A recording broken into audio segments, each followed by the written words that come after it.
নমস্কার বন্ধুরা, আমি শ্রাবণী। রোজকার মতো আজও আমি এসেছি তোমাদের একটা গল্প শোনাতে। আমার এই চ্যানেলটিতে আমি তোমাদের রোজ বিভিন্ন ধরনের ছোট গল্প শোনাবার চেষ্টা করি। আজকে আমি তোমাদের লেখিকা লীলা মজুমদার মহাশয়ার লেখা একটি ছোট গল্প, যার নাম তোমরা ছাগল ভালোবাসো, এটি শোনাবার চেষ্টা করব। তো বন্ধুরা, তোমাদের জানাই যে আমি একজন শারীরিক প্রতিবন্ধী।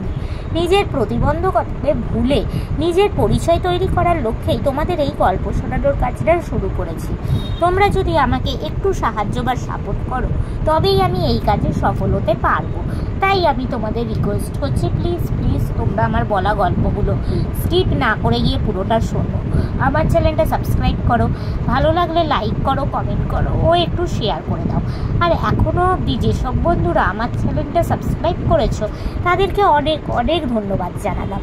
আর যারা এখনও সাবস্ক্রাইব করোনি, তারা প্লিজ একটু সাবস্ক্রাইব করে নাও আর পাশে থাকা বেল আইকনটা ক্লিক করে দাও, যাতে আমি কোনো গল্প আপলোড করলে তোমরা সাথে সাথে তার নোটিফিকেশন পেয়ে যাও এবং গল্পটা স্কিপ না করে গিয়ে পুরোটা শুনে নিতে পারো।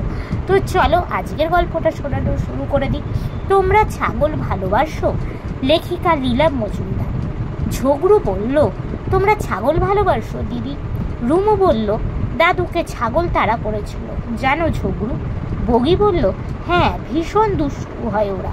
ছাগলটা অনেকক্ষণ দাদুর পিছনে পিছনে ঘুরছিল, যাতে দাদুর কোনো রকম সন্দেহ না হয়। তারপর একটি পেয়ারা গাছে শিঙে একটু শান দিয়ে নিয়ে হঠাৎ তেড়ে এলো। দাদু দারুণ ছুটতে পারে জানো ঝগড়ু, তবু অমর কাকাদের বারান্দায় উঠে তবে প্রাণ বাঁচালো। রুমু আরও বলল, আর দাদু বলেছে ছাগলটা যখন দেখলো শিকার হাতছাড়া হয়ে গেছে, তখন সে রেগে নাক দিয়ে হাওয়া ছাড়তে লাগলো আর মাটিতে খুঁট ঠুকতে লাগলো। ভীষণ দুষ্টু হয় ওরা। ঝগড়ু রাগ করে বলল, বেশ, তাহলে রইল জাদু করা ছাগলের গল্প। কোথায় কার দাদুকে ছাগলে একটু তাড়া করেছিল, কামড়ায়নি পর্যন্ত, আর তাই সব ছাগল দুষ্টু হলো? এরকম কথা তো কখনো শুনিনি। উঠি আমি, অনেক কাজ আছে। না ঝগড়ু না, দুমকার ছাগলের কথা বলিনি আমরা, বলতেই হবে তোমায় গল্প। ঝগড়ু খুশি হয়ে বলল, আচ্ছা তাহলে একটা পান মুখে দিয়ে আসি। ঝগড়ু বলতে লাগলো, আমার বুড়ো ঠাকুরদার কাঁচ তৈরির গল্প তো তোমাদের আগেই বলেছি। তার ছেলে আমার ঠাকুরদা ভারী নেশা করতেন। ইস কি খারাপ। কেন খারাপ কেন? দিদিমা বলেছেন খারাপ লোকেরা নেশা করে। তা বলতে পারো তোমাদের ইচ্ছে হলে। তবে কি জানো, খারাপ লোকেরা তো ভাতও খায়। আর আমার ঠাকুরদা অন্য কারণে নেশা করতেন। কি কারণে বলল ঝগড়ু। কি মুশকিল, এত ভালো লোক ছিলেন সব বিষয়ে, আর নেশা করার জন্য এক পয়সাও খরচাও হতো না। বন ভরা মহুয়া ছিল, কত খাওয়া যায় জানো বগি দাদা। উত্তর দক্ষিণ পূর্ব পশ্চিম চারটে তো মোটে দিক।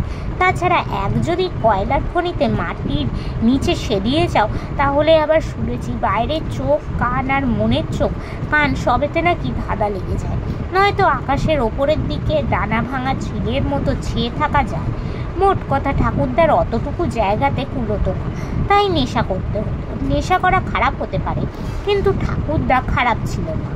না না, আমরা জানতাম না। তারপর বলো।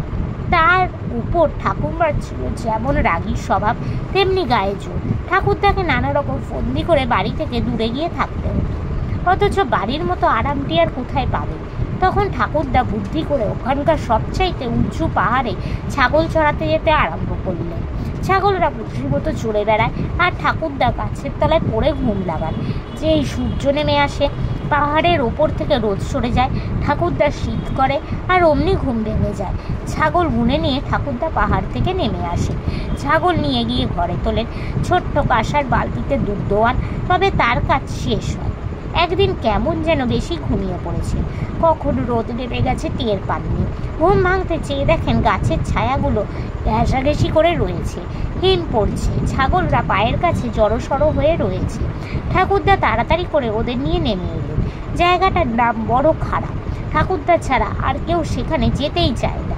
ছাগল গুনে নেবার আর তর সইল না, সরাসরি বাড়ির মুখে চললেন। দোরগোড়ায় ছাগল গুনে ঠাকুমা দেখেন একটা ছাগল কম। তখন ঠাকুমার রাগ দেখে কে? সোনালিয়াকেই ছেড়ে এলে? এত নেশা করো, যাও তাকে খুঁজে নিয়ে এসো। ঠাকুরদার নেশার ঘোর তখনও ছুটেনি। রাগ হলো বটে, কিন্তু যা কামবঙ্গ করছে রাগটা আর দেখাতে পারলেন না। ফিরে গেলেন পাহাড়ে। চাঁদের আলো ফুটফুট করছে। পাহাড়ে উঠে দেখে সেই চাঁদের আলোয় হাজার হাজার ছাগল চলছে। মাঝখান দিয়ে ঝিরঝির করে এক ঝর্ণা বয়ে যাচ্ছে, তার এপারে ওপারে ছাগল চলছে। কই দিনের বেলায় তো ঝর্ণা চোখে পড়েনি। কয়েকজন দাড়িওয়ালা বুড়ো ছাগল চড়াচ্ছে। ঠাকুরদা তাদের কাছে গিয়ে সোনালিয়াকে চাইলেন। তারা উত্তর না দিয়ে ছাগলের পাল দেখিয়ে দিল। ঠাকুরদা সোনালিয়াকে চিনতে পারলেন না। যে ছাগলের দিকে তাকান তাকেই মনে হয় সোনালিয়া। রগর দেখে তো দাড়িওয়ালা বুড়োরা এসেই কুটোপাটি। সেই হাসি শুনবা মাত্র ছাগলরা সব দলে দলে ঝর্ণা পার হয়ে চলে যেতে লাগলো। তখন ঠাকুরদা যাকে সামনে পেলেন তাকেই মনে হলো সোনালিয়া। তাকে কোলে তুলে নিয়ে দৌড়াতে দৌড়াতে পাহাড় থেকে নেমে একেবারে বাড়িতে। সোনালিয়াকে দুইতে গিয়ে ঠাকুরদা অবাক হয়ে গেলেন। বালতি ভরে দুধের গঙ্গা বয়ে যেতে লাগলো, তবু থামে না। এমন সময় ঘরের দরজায় কে যেন টোকা দিল। গিয়ে দেখেন একজন বুড়ো দাঁড়িয়ে মুচকি মুচকি হাসছে, তার সঙ্গে সোনালিয়া। এতক্ষণে সত্যি সোনালিয়াকে চেনা গেল। ঠাকুরদা অন্য ছাগলটাকে এনে দিলেন। লোকটা যাবার আগে মুচকি হেসে ঠাকুরদার তাবাকের দিকে দেখিয়ে দিলেন তাকে একদলা তামাক। তার বদলে সে তাকে এই জিনিসটি দিয়ে গেল বলে ঝগড়ু তার কোঁচড় থেকে ছোট্ট একটা কালো গোল ফল বের করে দেখালো। তার বোঁটার কাজটা রূপো দিয়ে বাঁধানো। কি হয় এতে? ঝগড়ু কেন দিয়েছিল? কি হয়? এ কাছে থাকলে লোকে স্বপ্ন দেখে বই দাদা, তার কোনো দুঃখ গায়ে লাগে না, নেশা করবারও দরকার লাগে না।